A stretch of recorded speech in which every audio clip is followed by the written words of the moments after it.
I've said this a few times.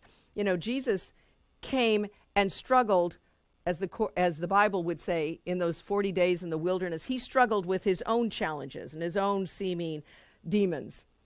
And then he came back to offer the gift that he received. Now, if he was really smart, he would have just wrestled with those demons and then gone off in peace, right? But he knew he had to come back and give it to receive it.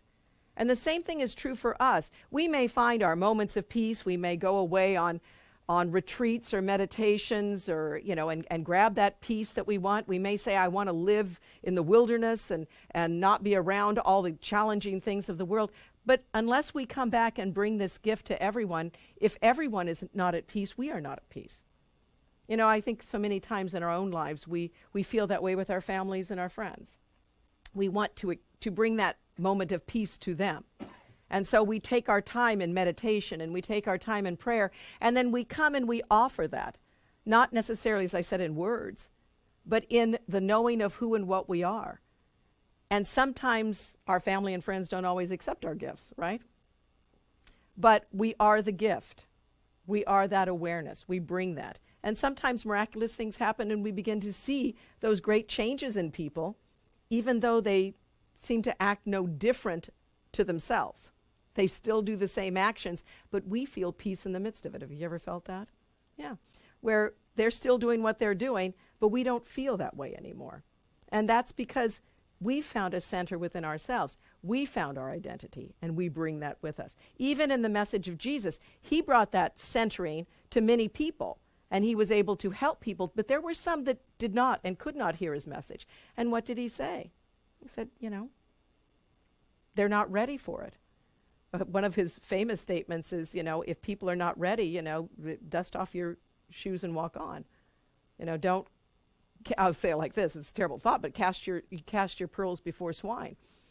He used the term not to, I think that was a more poetic way of saying it. I wouldn't think of our family and friends as swine, but, the idea is don't sit there and think you have to change everybody. That you need to bring this truth with you, and they will experience it at some level, now or later. But it is time for us to awaken to it for ourselves. So it says, one holy thought like this, it's the 6th paragraph. One holy thought like this, and you are free. You are the Holy Son of God. And with this holy thought, you learn as well that you have freed the world. So again, this goes back to, and I'm not sure if we totally understand what it's telling us, but it's saying when we are freed from the bondages of our own minds, we're blessing the world. The Course tells us this in so many of the different lessons, but especially in this one, when we're talking about knowing who we are. When we know who we are, it's as if we break some of the chains that seem to bind us. We break those chains and we begin to free the world. You have no need to use it now cruelly and then perceive the savage in it. You set it free of your imprisonment. So we're beginning to let it go.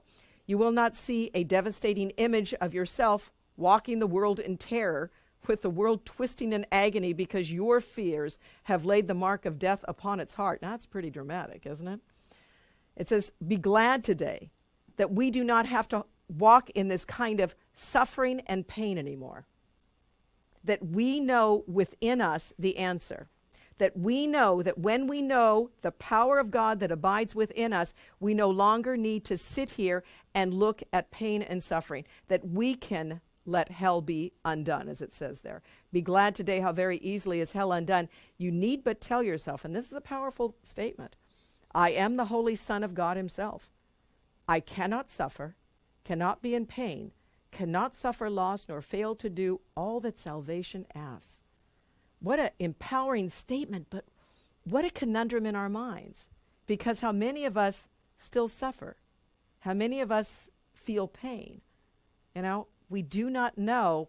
We feel like suffering and pain is kind of the lot in life that we are destined to.